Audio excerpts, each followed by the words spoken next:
the global program of doing whatever the global hegemon wants to do with impunity, killing, assassinating, kidnapping, torturing, now bringing trial under the Espionage Act. Well, okay. Question number 4. What can we do altogether to save Julian using the judicial system such as we have it?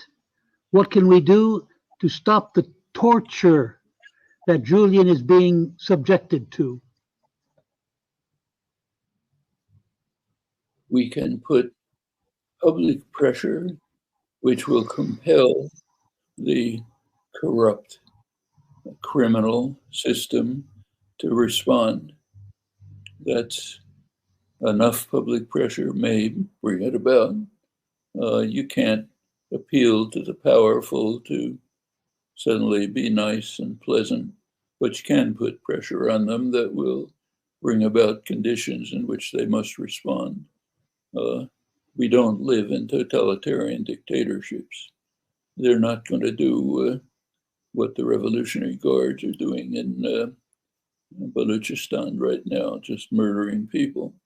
They're going to have to respond because the public pressure is so enormous that they can't get away with it any further. And the judicial system will respond as well. Those are the means available to us. Okay, question number 5. Do you see a comparison between the persecution of Julian Assange and that of Nelson Mandela? Well, before answering the question, we should clarify what the case of Nelson Mandela was. Mandela, as you all know, was in prison for many years. The governments of the world finally joined in pressing for an end to apartheid and his release. Now, there was an exception, the US government, the Reagan administration. By the time that even the Thatcher government, even Israel, had backed off from supporting the apartheid regime, the Reagan administration continued to support it. In 1988, right at the end, the US government declared the African National Congress, Mandela's organization, one of the more notorious terrorist groups in the world. That meant that Mandela was designated to be one of the most notorious terrorists in the world. Shortly after he was released, couldn't come to the United States. There's a ban on terrorists. In fact, until 2008, 20 years later, Mandela had to have a special dispensation in order to visit the United States, even though he was branded one of the most notorious terrorists in the world. Mandela had no problem going to Havana to thank the Cubans for their leading role in liberating Black Africa, in particular in ending apartheid.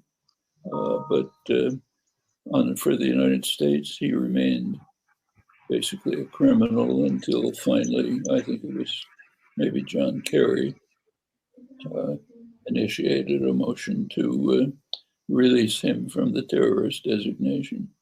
Well, that's the Mandela case. The Assange case, we all know the details. There's some comparisons. The main point is, if you offend the master, the Godfather, you can expect to be punished unless an aroused public compels an overthrow of this criminal practice.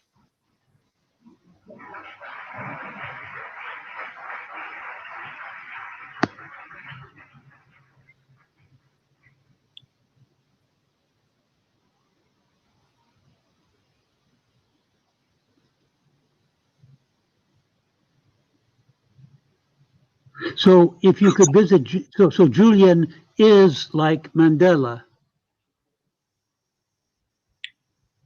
He's like Mandela in having offended the masters and suffering for having done so. In Mandela's case, it was working to overthrow the apartheid regime, which the Reagan administration strongly supported. The punishment was what I described, if you call that punishment, in Julian Assange's Yes. case. Sorry. In Assange's case, we know what the persecution is. Okay, question number 6. So if you could visit Julian in his cell in Belmarsh prison now, what would you say to him? Well, I was able, with my wife, to visit him in his, what amounted to a prison in the Ecuadorian embassy. It's in many ways even harsher than a prison. Prisoners are allowed to go out and see the sunlight in an hour a day, maybe. Julian Assange couldn't leave without the British security officers threatening him. Couldn't get out to see the sunlight even. He now is in a high-level security prison meant for the worst, most dangerous offenders. And from the point of view of the US government and its British lackey, yes, he deserves to be with the worst offenders. If I was able to visit him, all I could do is offer words of support and encouragement for his courageous stand over many years, and hope that the torture will soon be ended and he'll be a free man. Okay. So, question time. Question time. We ask the audience for questions.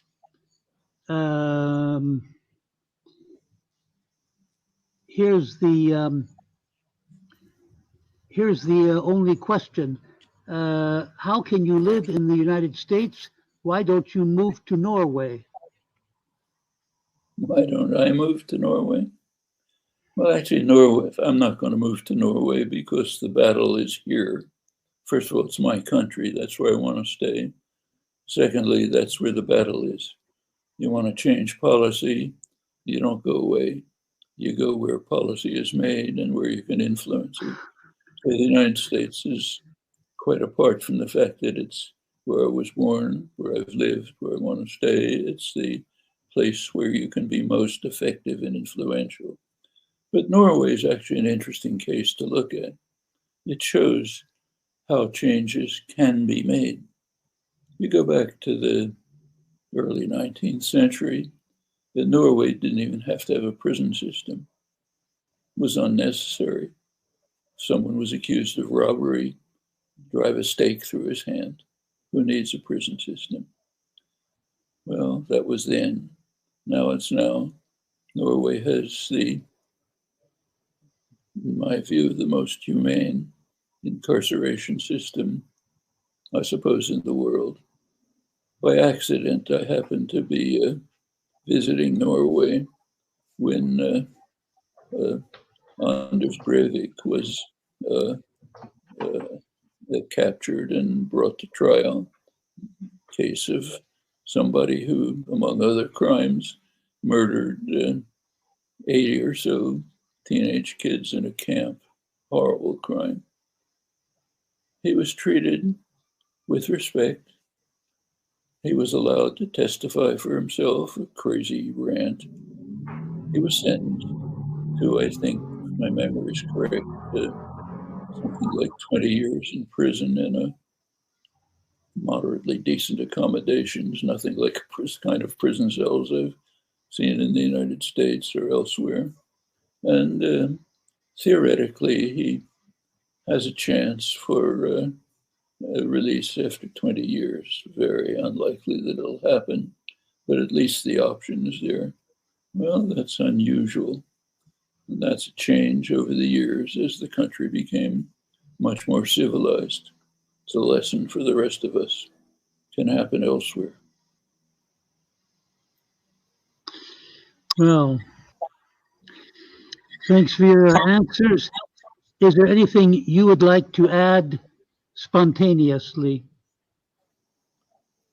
Well, what all of you are doing today is exactly the right thing to do.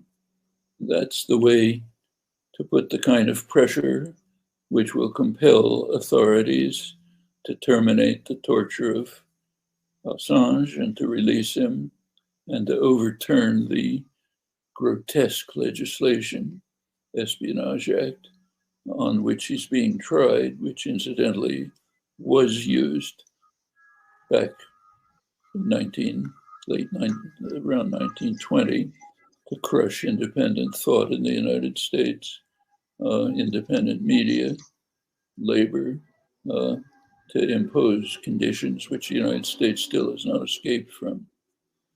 And furthermore, to try to civilize our own societies, cultures, so that this kind of thing does not happen in the future.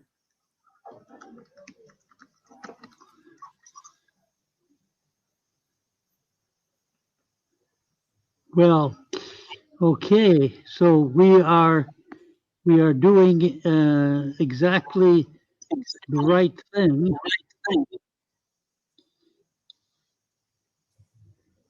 Exactly the right thing to do. Thanks. Thanks for your encouragement.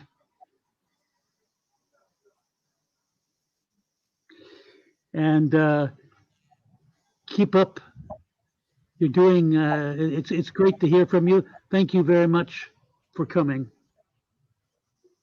My pleasure. Bye-bye.